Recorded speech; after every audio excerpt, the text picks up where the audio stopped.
Okay, we're going to continue on in our Father's Word. This is Joshua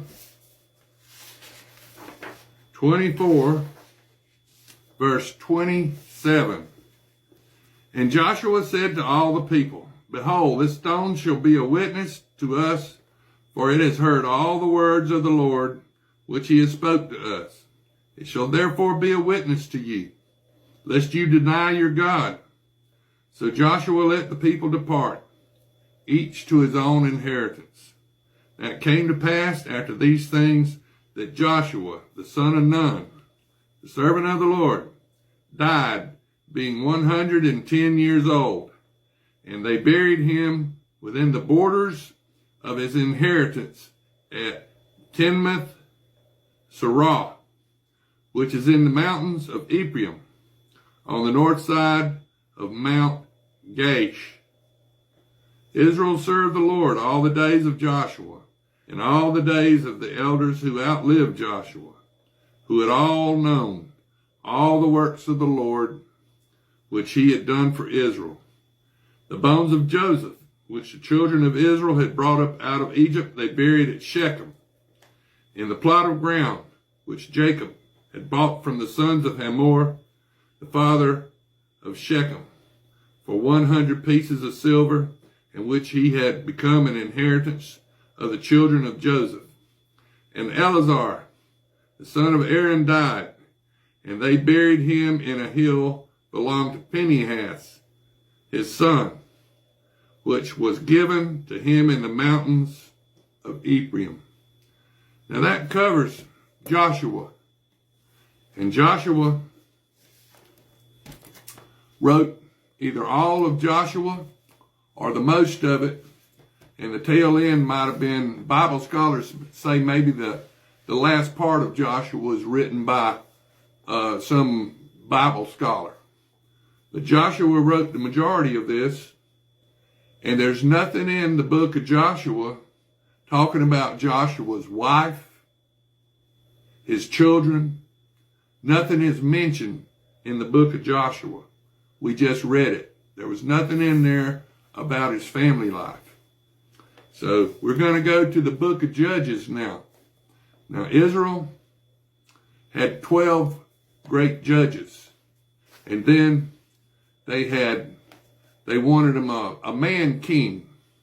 And so God had Samuel anoint King Saul as the first man king.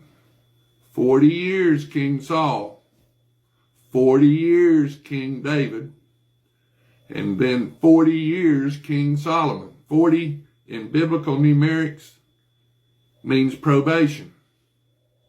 So you got the 12 judges of Israel, and then you got the 3 kings, and then we got a bunch of kings that didn't spend 40 years as king, but there's a big history of the kings in 1st and 2nd Kings.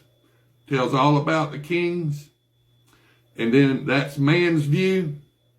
And in Chronicles, it's God's view of what happened. So you got Kings and Chronicles tell you a lot of the same stuff. But one is man's view. Kings, 1st and 2nd Kings, is man's view. And Chronicles is God's view of what happened. So we still got a long way to go. And we're going to start here in the book of Judges. This is Judges 1. Now after the death of Joshua, it came to pass that the children of Israel asked the Lord, saying, Who shall be first to go up against the Canaanites, to fight against them? And the Lord said, Judah shall go up. Indeed, I have delivered the land into his hand. So Judah said to Simeon, his brother, Come up with me to my allotted territory, that we may fight against the Canaanites. And I will likewise go with you to your allotted territory. And Simeon went with him, and Judah went up, and Lord delivered the Canaanites and the Perizzites into their hand.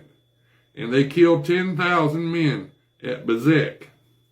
And they found Adonai, Bezek, and fought against him. And they defeated the Canaanites and the Perizzites. Then Adonai Bezek fled, And they pursued him, and caught him, and cut off his thumb and his big toes. And Adoni-Bezek said, 70 kings, with their thumbs and big toes cut off, used to gather scraps under my table, as I have done. So God has repaid me. Then they brought him to Jerusalem, and there he died. Now the children of Judah fought against Jerusalem, and they took it. And they struck it with the edge of the sword, and set the city on fire. And afterwards the children of Judah went down to fight against the Canaanites, who dwelt in the mountains, in the south, and in the lowland. Then when Judah went against the Canaanites who dwelt in Hebron, now the name of Hebron was formerly Kirjath Arabah, and they killed Sheshai, Ahimman, and Talamai. From there they went against the inhabitants of Debir. The name of Debir was formerly Kirjath Sepher. Then Caleb said, whoever attacks Kirjath Sepher and takes it, to him I will give my daughter, Ashat, as wife. And Othniel, the son of Kenaz, Caleb's younger brother, took it. So he gave him his daughter, Ashashah, as wife. Now it happened, when she came to him, that she urged him to ask her father for a field. And she dismounted from her donkey. And Caleb said to her, what do you wish? So she said to him, give me a blessing. Since you have given me land in the south, give me also springs of water. And Caleb gave her the upper springs and the lower springs. Now the children of the Kenite, Moses' father-in-law, went up from the city of Palms with the children of Judah into the wilderness of Judah, which lies in the south near Arad. The city of Palms is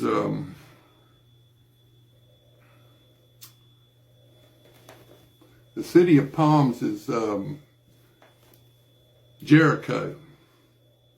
Now, the city of the Kenite, Moses' father-in-law, went up from the city of Palms with the children of Judah into the wilderness of Judah, which lies in the south near Arad. And they went and they dwelt among the people. And Judah went with his brother, Simeon, and they attacked the Canaanites, who inhabited Zaphath, and utterly destroyed it. So the name of the city was called Hormah. Also Judah took Gaza with its territory, Ashkelon with its territory, and Ekron with its territory.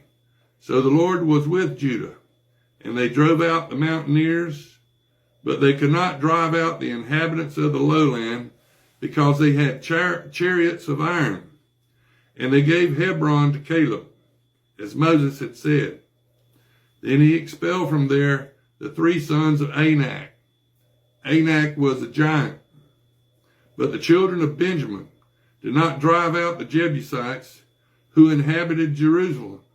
So the Jebusites dwell with the children of Benjamin in Jerusalem to this day. And the house of Joseph also went up against Bethel, and the Lord was with them. So the house of Joseph sent men to spy out Bethel. The name of the city was formerly Luz. And when the spies saw a man coming out of the city, they said to him, please show us the entrance to the city, and we will show you mercy. So he showed them the entrance to the city, and they struck the city with the edge of the sword. But they let the man and all his family go. And the man went to the land of the Hittites, built a city, and called its name Luz, which is its name to this day. However, Manasseh did not drive out the inhabitants of Beth Shean and its villages, or Tanakh and its villages, or the inhabitants of Dor and its villages, or the inhabitants of Iblim and its villages, or the inhabitants of Megiddo and its villages. For the Canaanites were determined to dwell in that land. And it came to pass